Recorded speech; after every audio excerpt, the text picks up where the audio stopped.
circuit has never been to Oklahoma before? Did you have any idea? Well, I did hear myself say it just a second ago. Yeah, but did you believe it? No, I didn't believe myself. Well, I'm here to Now confirm you it. confirmed it. Really? Yeah. Wow. I've never been to Oklahoma. Well, that's why I must have said we've never been to Oklahoma. I don't think that's why you said that. It seemed out of context. I guess so. But now it makes sense. But now that you're here, right, it all makes sense. I'm the glue. You're the glue. So you're the glue. I've been trying to get unstuck from you for years. You're the horse hoof, and I'm the glue.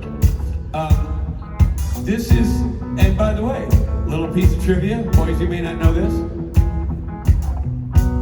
Have you been to Oklahoma before? I've never been to Oklahoma before. Why didn't you say so? I said I've never been to Oklahoma before. You didn't. You said it like that sort of lounge singer version. You didn't like say it with earnest. You're talking right now as like somebody who was barely listening backstage. You know what? You heard Ben. You heard the word Oklahoma. I don't get paid till I step on this stage. Back there, that's me time. Okay. Right. I don't have to listen to your nonsense. Right. I don't even know, at this point, I don't know who to believe.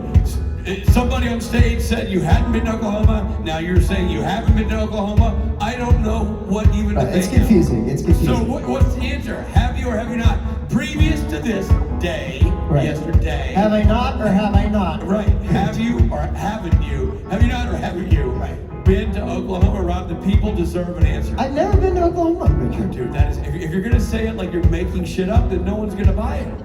Like, I need to know honestly, just no bullshit. Have you been to Oklahoma? No. No, guys, I'm gonna put a pin to this whole day unless you dial it in. So here, listen, you're not listening. I need you to listen. I need you to listen. You're not listening. I can't listen to you because I'm too frustrated by your lack of listening. The state of Oklahoma. Yeah. The city of Oklahoma City. They are somehow linked. I don't know. I'm not a geographer, but they're tied together somehow. It's not always that simple, you know. That's exactly right. Kansas City is in Missouri. Right. And Nashville's in Tennessee. That's right. You know. And St. Louis is not in Louis. A lot of people think it is. And New York's not a real city. It's made up. That's right. Did you know that? I did. It's like Hoth or Dorn. And Paris It's is not in real. Texas. Hoth. Here's my question. Yeah. My question. Yeah. To you. And I honestly don't care. I don't care. Rob and I are going to work together. We're contractually obligated to do that. And we're going to do it. We're going to fulfill our obligation. We're not friends, but we're going to pretend like we are. Exactly. We barely know each other. Do I help him put on his toupee? Sure I do. Because he can't reach the snaps in the back. But the question is, for them, it matters. Have you ever been to Oklahoma? Don't look at me. Tell them. Don't fling your bullshit at me. I am not at the chip cage waiting for feces to land on my shoulder. I want you to be honest with these people who have paid a lot of money to be up here to get the facts right. They want to know. They deserve to know. Have you or haven't you been to Oklahoma, sir? No. Dude, that squirrely ass look you give at the end. Well, it's because I'm so scared. You know what? There's one answer that when you say you've been to Oklahoma, I say no. You know what you're supposed to say? What? Okay. That's me repeating the state abbreviation of Oklahoma after you say no? That makes no sense. Let's try that. Let's just audition that bullshit. Okay, hey Rob, have you been to Oklahoma? No. Oklahoma. Why would I say that? It doesn't make any sense. Why would I say Oklahoma after you say, have you been to Oklahoma? No, Oklahoma. And then you say okay, and I go, see? And that's Mexican for yes. What does that even mean? Okay, see. Oh. You gotta stay with me, brother. Dude, look. If you're not bringing your A game. This is too much information for you guys. But Rob does a shitload of drugs. And usually in the morning, and I don't. So, you know, as Rob always says, Rich, you're so pure. And so I get lost in your narrative, buddy. Yeah. I get lost in your narrative. Yeah. You, underneath that, the fat suit, you have a hell of a body. Or so you've read. my toupee, I put on your fat suit. Can you zip it up, Bobby? Ladies and gentlemen, everything you've seen here today was performed by trained professionals and written by a team of writers backstage. A big shout out to the writing staff backstage for our okay, it's not okay comedy act that we've honed for the last few weeks to bring to you, the good people of Oklahoma, who have yet to see what we do. What does that mean? It means we can dust off all the crap we've been peddling town to town and sell it to you as new.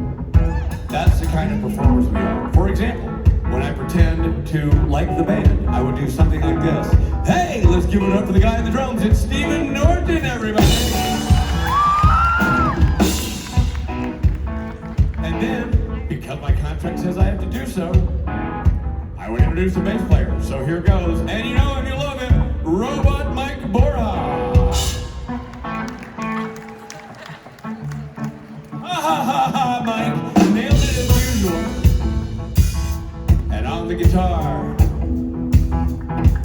a man who's here for one reason and one reason only, to destroy your marriage. Mr. Billy Moran on the guitar.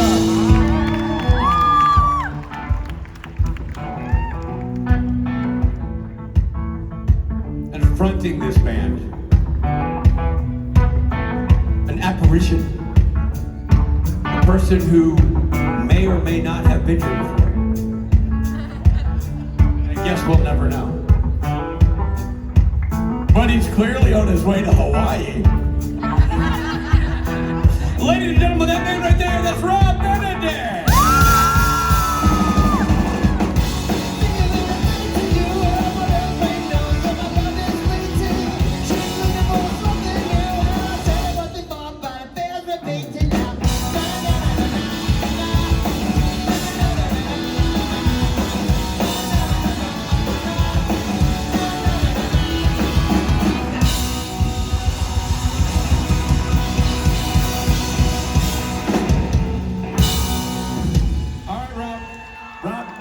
Put that guitar down. Let's go. Off stage, please.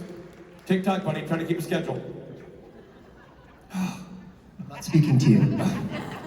I know. The Hawaii. We haven't spoken to each other in 2 years. Don't touch me. Let's just lie to the people. Just let's do it. Ah. Ladies and gentlemen, give it up for Matt Cohen, Richard Smith Jr., and Rob Benedict. It's a magic number. Yeah, it is. It's a magic number. It's a magic number. Yeah, it is. It's a magic number.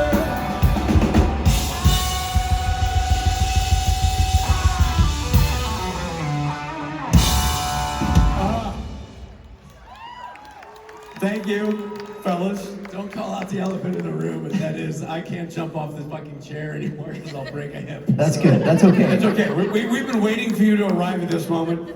For a long time. I'm here now, fellas. I am deep into Matt used to, when we have our this panel together, Matt used to stand on the middle chair and jump as high as he could.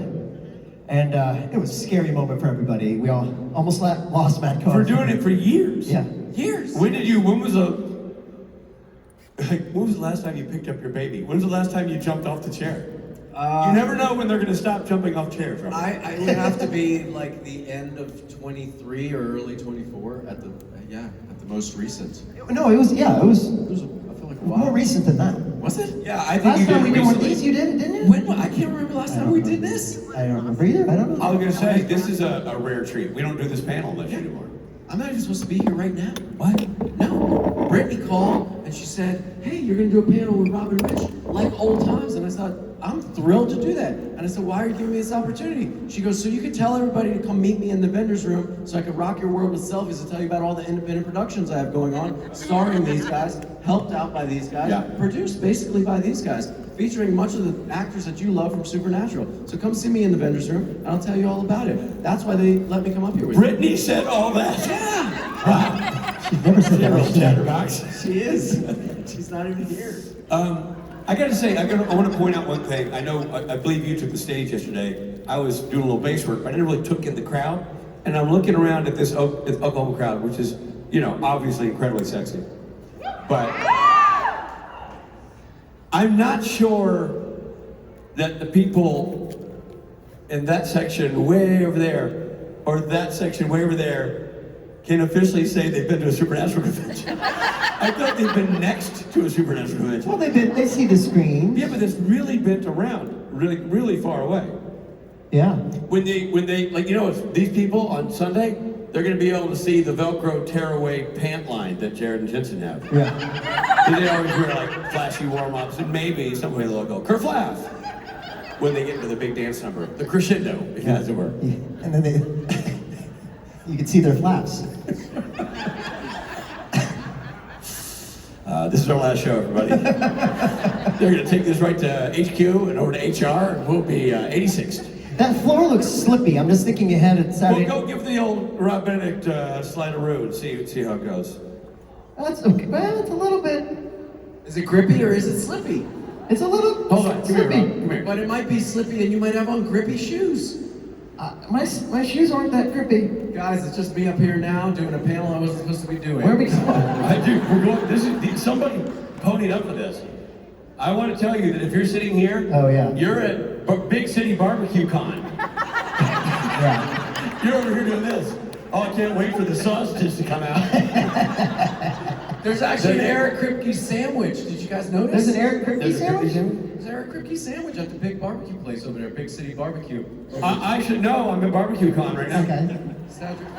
You guys let me know when you get your connecting flight over to Oklahoma Con. Hold on, Rob. I gotta fly through Phoenix. Don't take the stage. We gotta check out the other side. Checking out the other side. Guys, it'll be 25 minutes by the time they get stage left, so don't. Oh, hi guys. Hey, Robbie, where's the fire? Oh, wow. Oh, Wow, this Oh is my amazing. I'm petered out. Look at this. Why wouldn't you walk down here? Do we Get always have coffee? super hot women bringing us coffee in the middle of the panel? My goodness.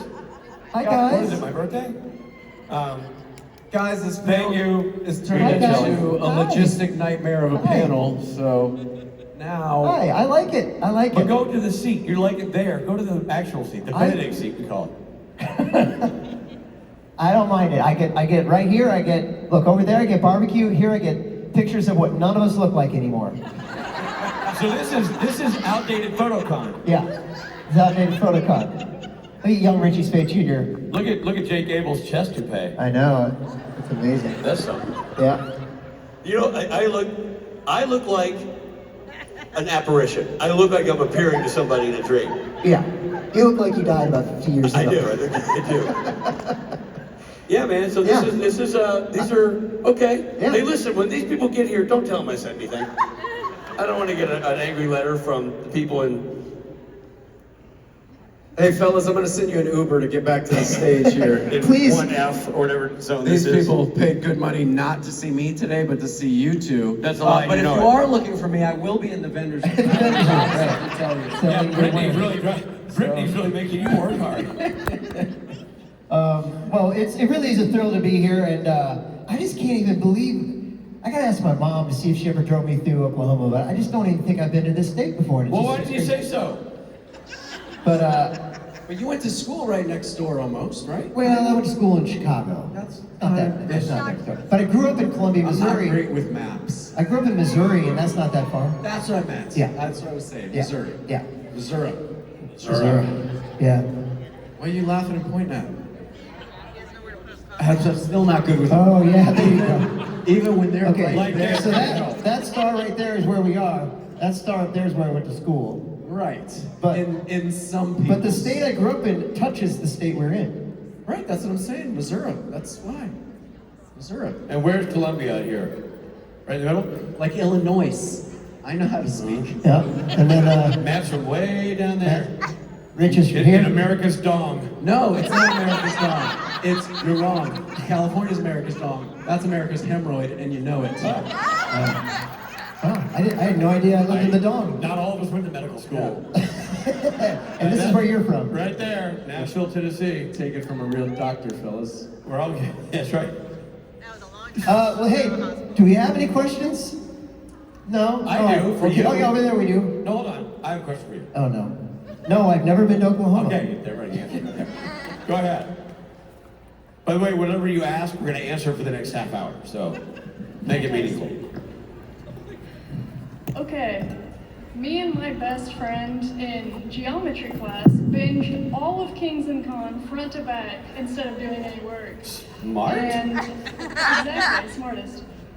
And I had a question that actually, Matt, you can answer too. Now, this is an angle I did not think this question would go. Yeah, I like it. To me, considering I'm standing on the stage with the writer, creators, directors of Kings of Con, not Kings. You're one of the stars of the We're show. on the stars of the show. But I'll take it. You're just allowed to answer. Yeah. You don't have to. Okay, no, I'm here for it. But if you had to write another episode of Kings of Con, what would Rob Bennett and Richard Slate be up to about 10 years later now? Definitely doing conventions. Still doing conventions. Watching me build my brand. I feel like Richard would be on a different wife at this point. Because he was, he had a couple Yeah. ex-wives. and Yeah, Richard got a new one. Clock probably already divorced from the next round of Right. wives. Rob probably still single and pining over Marnie, Yeah, probably still camped out in her yard Yeah. watching who she's dating. stalking Yeah. Elena Huffman's character Marnie, Yeah. And maybe having some incestuous moments with people dressed like you. always. This is one of my favorite storylines. Always. And I think that Matt Cochran has landed a career as a model for a line of hot tubs. Yeah. So when you go to the hot tubs and it's just an empty hot tub with no water in it, but you see the photo that has people in it, one of those people, not necessarily featured, but somewhere in there, is Matt Cochran. Any shirtless work you can get during these lean times, he's good. If you're wondering what he's saying for my last name, it's Cochran. Cochran. Not what you think he's saying. Cochran is the... She saw the show, she knows No, that. but the rest of them got real quiet and said, why does he keep saying cock ring? Yeah, they seem very offended by this crowd. Look, they know about Rob's drug use, they're good. So Matt Cohen models for Barbecue Con over there. That's true? Matt Cochran, he models for Barbecue Con. Yeah. All the way at the other end of the theater. Exactly. We have about 10 years worth of additional stories we could tell, I'm sure. I appreciate you watching the show. Yeah. What was your favorite episode? I really liked, I don't know, I liked all of them, but I'd probably say the first three were my favorites. So Whippany, New Jersey, which was 1 and 2. And what was the third one? Do you remember? Is that the one where Rich gets thrown out the window? No, I think that was number 6. Oh. I watched all of them multiple times, which is upsetting. And No, also it's the great. best thing ever. I'll tell you, so for those of you who don't know, Kings of Con is a single camera sitcom that Robin and I created and starred in, and alongside us, Matt Cohen also stars. Gil McKinney. Kim Rhodes. Kurt Fuller. Fuller.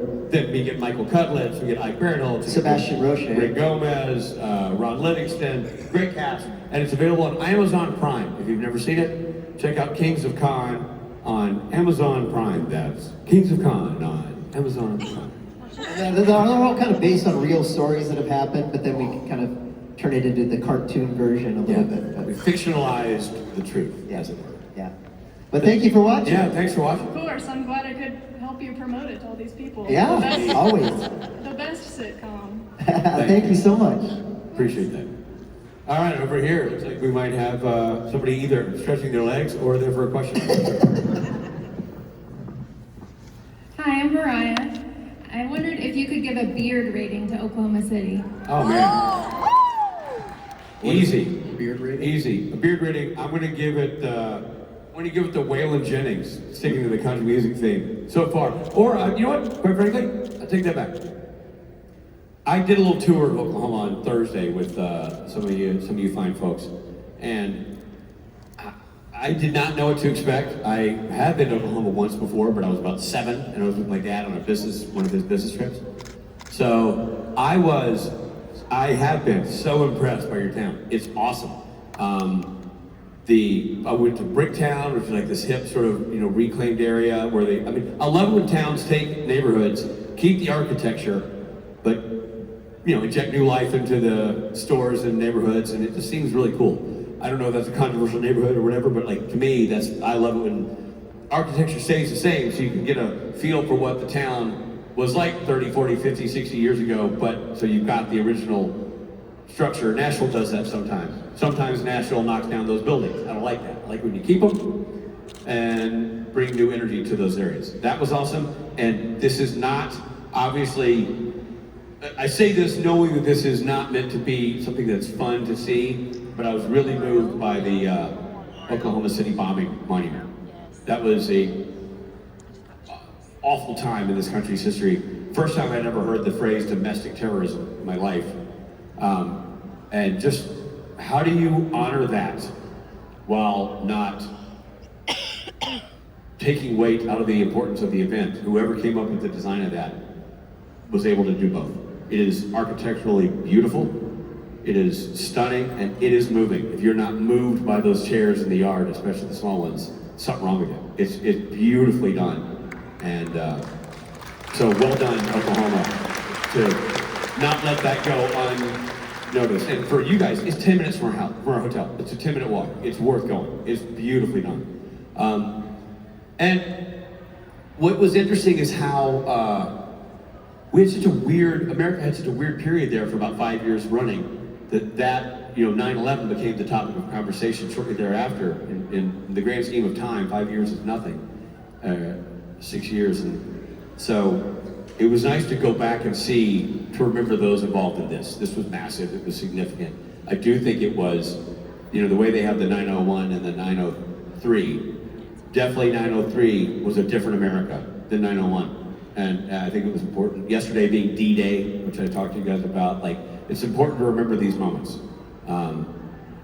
We could all do a little bit more remembering of the significance of the past, instead of fighting over selfish futures. You know what I mean? I feel like we could all remember that when events happen like that, be they D-Day or the Oklahoma City bombing, what matters is your passion and your patriotism and your kindness and your willingness to dig deep and dig in, and not the flag in your yard, the ballot, the lever you pulled in the ballot box. None of that matters. Those are opinions. That's not humanity. Humanity is built on who you are at your core when the rubber meets the road. When things get hard, what do you do? When things are challenging, what do you do? When you need somebody, who's there for you? And when they need you, are you there for them? That's what America should be about. That's what patriotism should be about. And monuments like what you guys have here in Oklahoma are really beautiful reminders of what that is. And I said this yesterday, and I mean it. For those of you, this D-Day being a very significant day in the world's history yesterday, if you are in the service, if you are a family member of somebody in the service, if you were in the service or are going to be in the service, this is not some sort of thing I say from the stage. We all mean it. Thank you. Thank you so much. There is no way to repay what you all have done. There's no way to say thank you to the people of 1944, the World War I, and going forward to every conflict we've ever had. It is truly a gift that you have given others with your service. So we are only up here being goofballs because you guys and you men and women take freedom and loyalty seriously. So thank you. Really, really, really, really, really appreciate what you do and who you are. So thank you.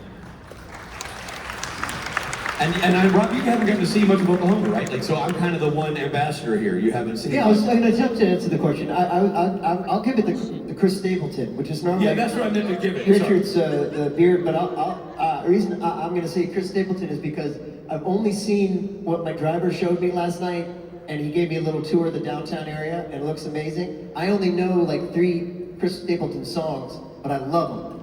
I love everything I've heard by Chris Stapleton. But I need to go deeper into his catalog in the same way I need to go deeper into OKC. But I'm going to give it to Stapleton. Nice parallel, Robbie. You're welcome.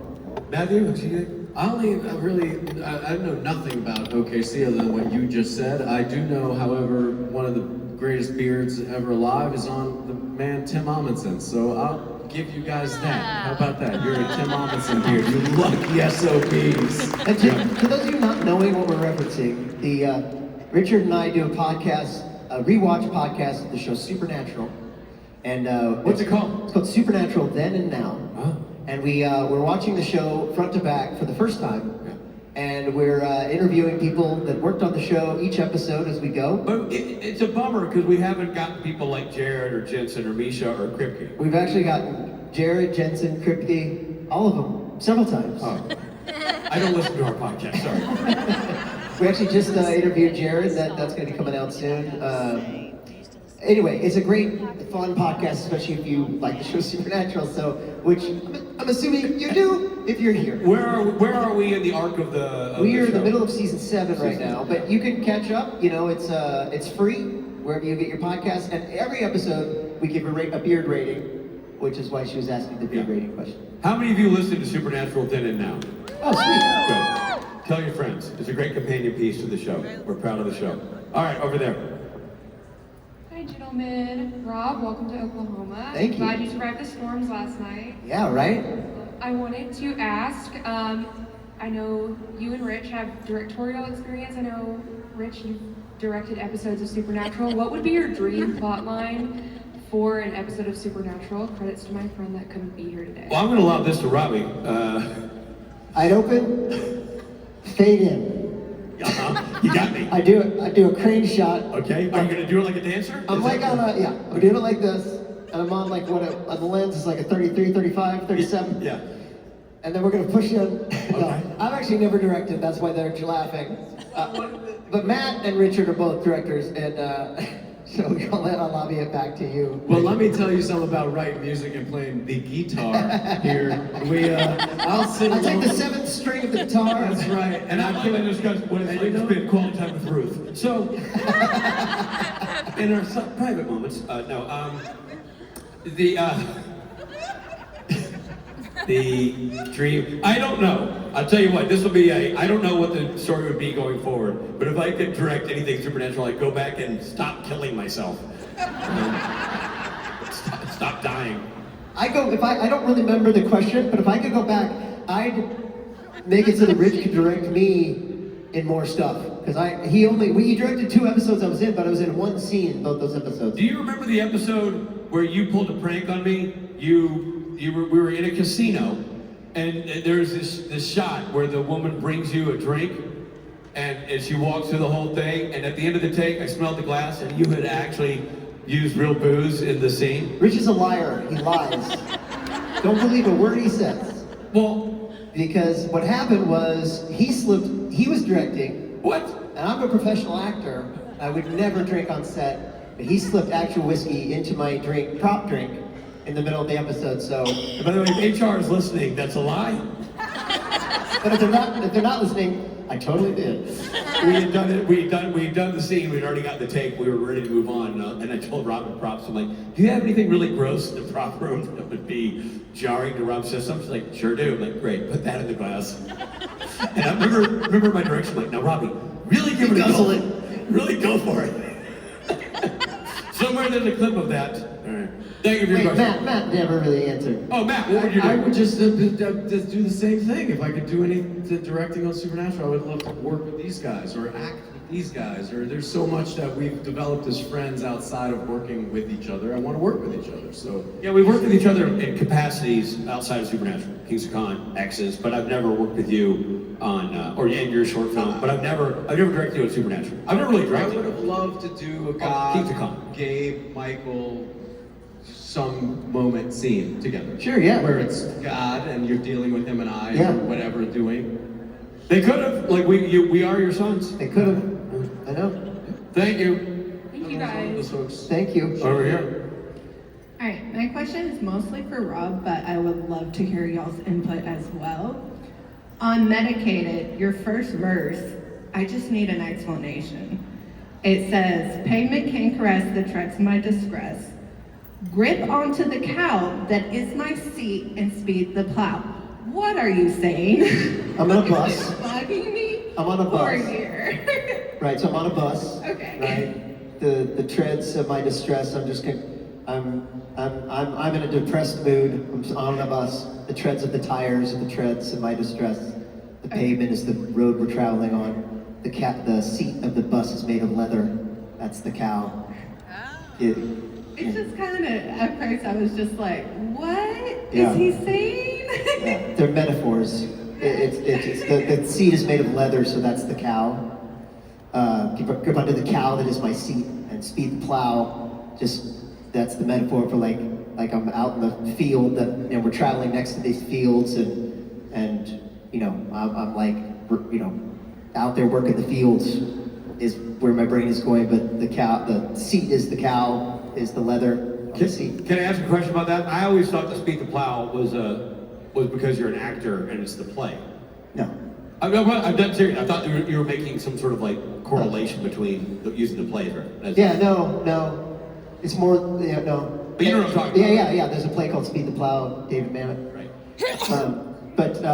Yeah, no, it's just, it has to do with that, just describing the state I'm in, and yeah, I mean, a lot of times, the great thing about writing music is like, it makes sense to me, and then hopefully you can come up with your own sort of, you know, explanation, but that's where my brain is. When I sing the song now, I think about the leather seat and the treads of the bus, and looking out in the field with the cows and sort of connecting myself with that and not feeling very great. And then this girl sits down next to me and I'm like, whoa, hello.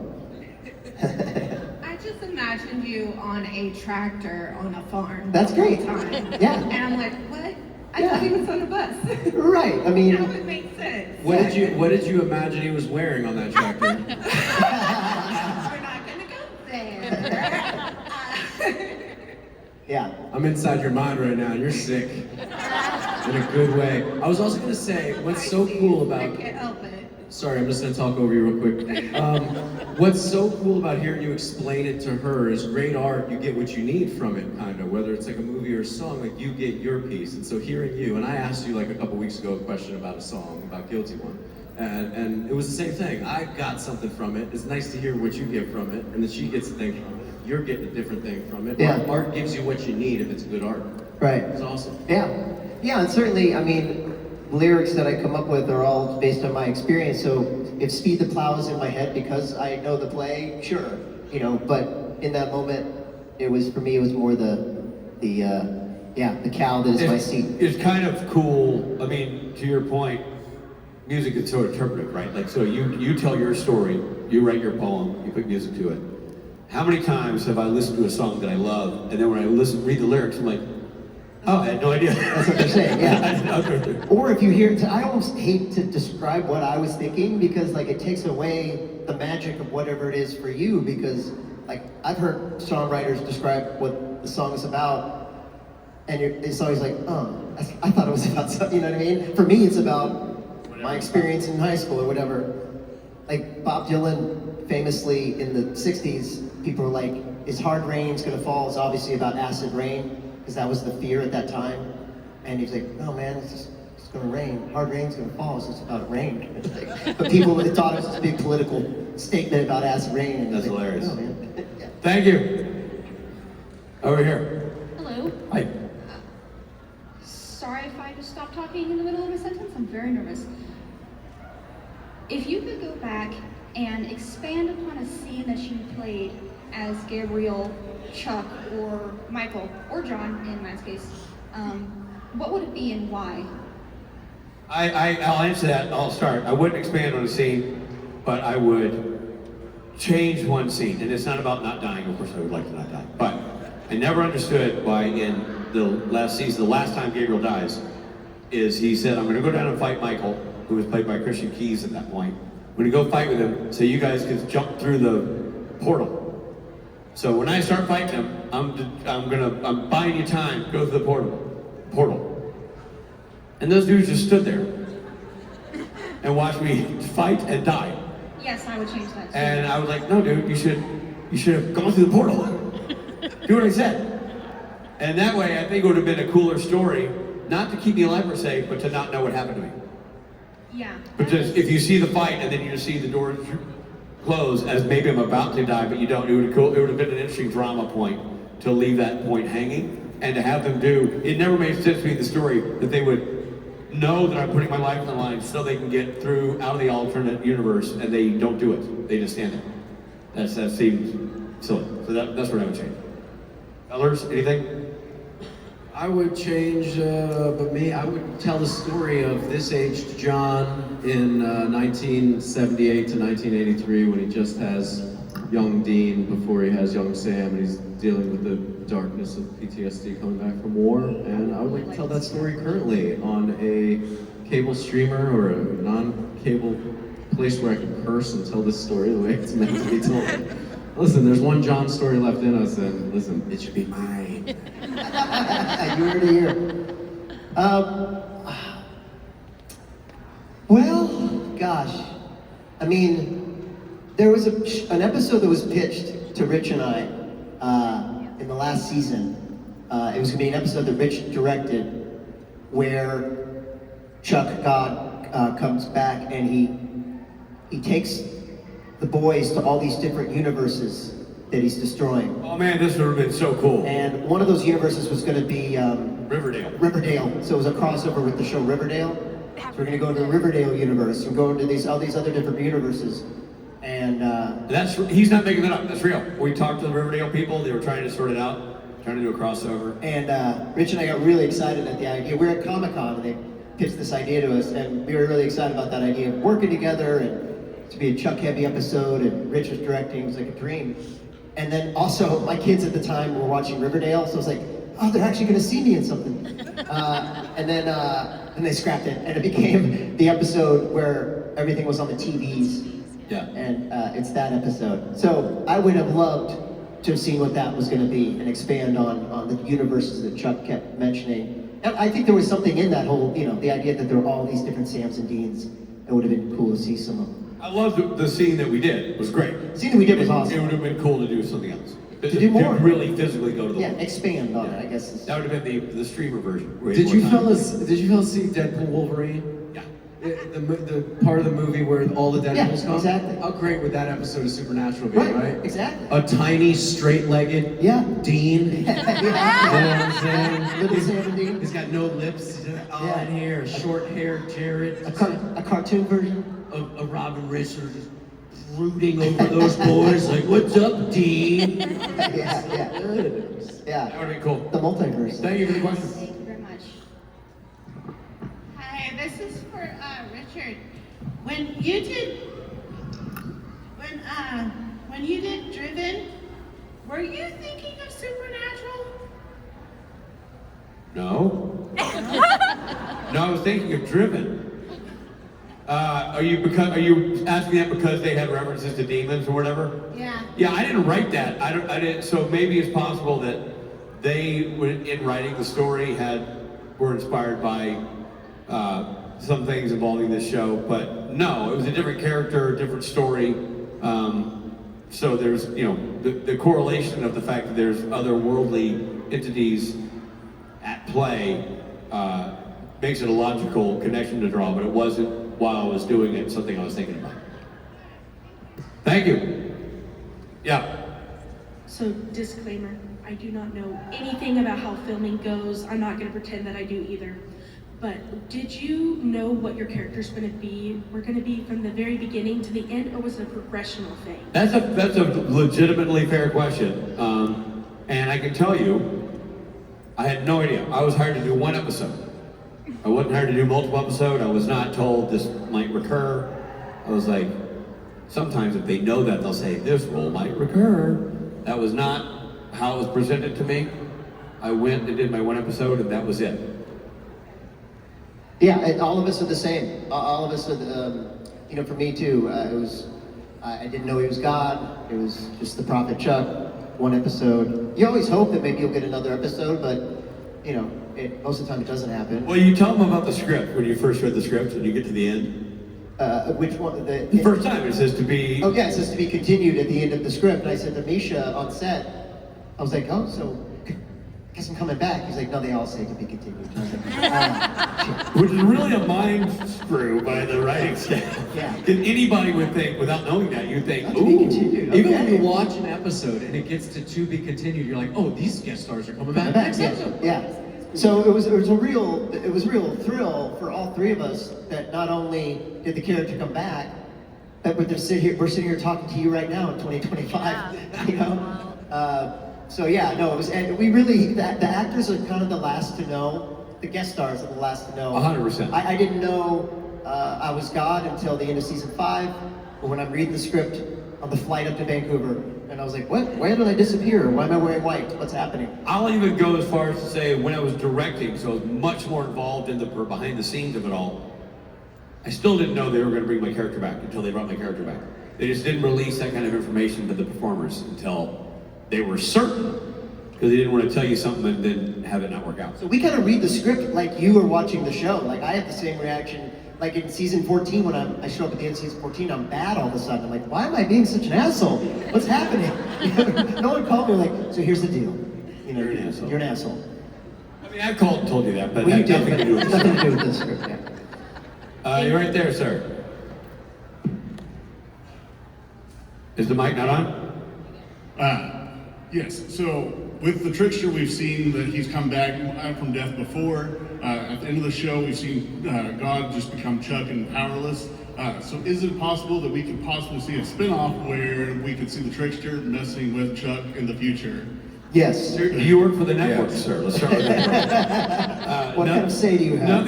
Nothing would please us more to have the show come back in some capacity, but that's not our department, but we would love it. We've pitched this several times on stage, but the three of us in a spin-off, a road trip spin-off, as those three characters, I think would be super fun. I feel like there was at one point, R2M had a real shot at having Sierra Nevada sponsor our spinoff. That's right. Except for something. The only problem was the good people of Sierra Nevada were unaware of this. Yeah, because we were on stage pitching it, drunk on Sierra Nevada. Yes. So all that was in place. Holding Sierra Nevada. Holding Sierra Nevada. They That's right. announced on purpose. Yeah, we thought they were going to produce our new show. So tell your network friends. It's a great idea. Thank you. Right here. Hello. I have a statement and then a question. Quick statement. In 23, my husband was deployed in Africa, and I got into Supernatural, and the whole year he was gone, Supernatural was my safe place while he was gone. So I just wanted to thank you guys for being a part of that.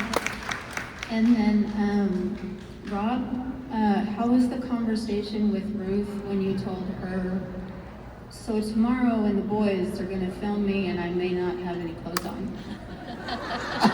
Well, it was a little different than that. I don't think she's asking about the show The Boys. She just means in general. Yeah. Nude role playing with your friends. And who are the boys? Any given boy. Ruth was in on the whole thing from the very beginning, which was a very delicate, slow process of, Eric having this part that he wanted me to play, knowing that there's nudity in it. She was kind of with me for that whole process. There were Zoom calls or like exactly what's it going to be. I mean, when you have to deal with nudity, it's a very delicate thing, right? And I have a intimacy coordinator who's there, sort of walking me through it, so I feel safe with everything. So would you have felt safe if they're like, Robert, of course, to make you feel safe, we have an intimacy coordinator. Rich, come on out. Yeah, exactly. Hey, buddy. What's funny too is at the beginning. Polaroid. I feel intimate, but not safe. The intimacy coordinator was a woman, by the way, and so at first I was like, I feel embarrassed or like getting naked, and then by the end of it, you're just like derobing, like, so how was your weekend? Anyway, but Ruth, she was in on it the whole time. But Ruth is an actress, so actors are very supportive of each other. These guys were so supportive too. Everybody's kind of like, we're rooting for each other. So she was very supportive. But it's funny, when the show finally aired, I was like, Ruth, you want to sit down and watch it with me? Because we've never seen it, And she was like, oh no. She was like, I lived it. So, I was like, come on, you gotta watch it. And of course, the scene came on in the infamous scene in the spa or whatever, and sauna, and Ruth was like, oh. So she was comfortable with it up until the point where she actually had to watch it. Thank you so much. I think we only have one over here, so here we go. Hello? Hi, my question is for Richard, of course, one of my favorites, sorry. How was it like playing the trickster or the Archangel Gabriel? Like, did you enjoy it? Oh, yeah. I absolutely did. Look, at the end of the day, when you're a guest star on a show, you might have cool stuff to do, but it's usually not that layered. You're coming in to do your bad guy role or your lawyer role or your husband role, whatever your supporting role is of the story of the week. Rarely does that character then come back. And rarely does, if ever, does that character start to reveal itself to be something else over time. So this kind of applies to all three of us. We all play very complex characters that were slowly revealed over years and years and years. And that is so unique.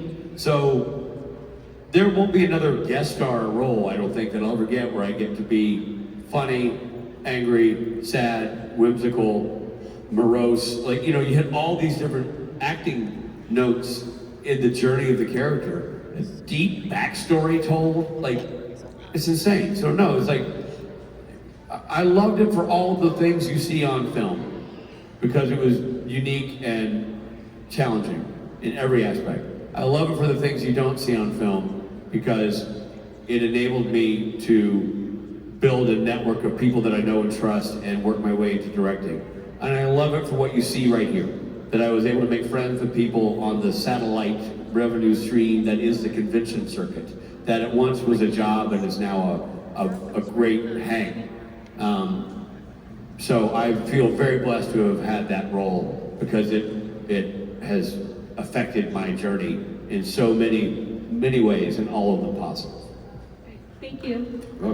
And if I could just add one thing to that, I agree with all those sentiments, except for the one where you said you only get to play all these different emotions, all these different roles in Supernatural, and it's so glorious. I have this new animated show, which I'll tell you all about in the Vendors Room, in which Richard and Rob both star and will play multiple characters of animated characters that have existed on your favorite shows, but now you're going to see them aged up and tell their tales of triumph and defeat inside the public domain bar. Come to the Vendors Room, I'll tell you all about it.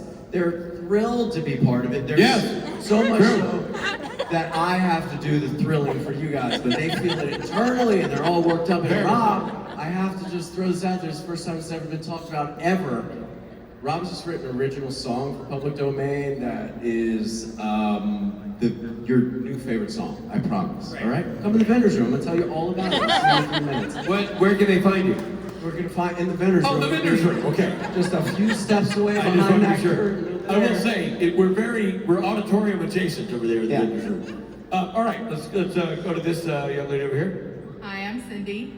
Hi, Cindy. So all the characters have like played so many different characters, but if there was like a Freaky Friday and you could choose a character you did not get to play, who would each of you choose? Abaddon. Abaddon. I want to be Abaddon. I just want to be Elena Huffman for a day and see how different my life is. You know what I mean? Just to be that hot? It's not just Abaddon on screen, because I loved her character and I love how she played it, but just to walk the earth for that day, like to go to set and watch the crew guys. Good morning, Mrs. Huffman. Like, what that must be. Out of the way, Rich. You know, it's where they're moving the guys. Watch Brad Creaser suck up to me. That old so-and-so. I mean, when we answer this question, it's, you know, we have to sort of pay homage to the actor that originated the role, right? So like, when I mention other characters, it's not just the character of Castiel, it's Misha Collins Castiel, you know, that's who. Or Abaddon. Or Abaddon. But, hey, do me a favor, say your character name again. Abaddon. Dee-dee-dee-dee-dee. Abaddon. Dee-dee-dee-dee. And then, so for me, I guess, you gotta do the last one.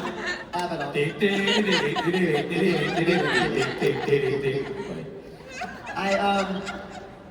I would say Lucifer. Mark Pellegrino's Lucifer. I thought that character was just kind of deliciously evil and fun, and kind of a fun role to play. Matthew. I was gonna say Lucifer too, but since you said Lucifer, I'm gonna go with the only other one that I could have probably elevated the performance, maybe outshined them a little bit. I would do the King of Hell, Mark Shepard. Another delicious. Thought I could deliver it better in my accent, you know? Absolutely. So.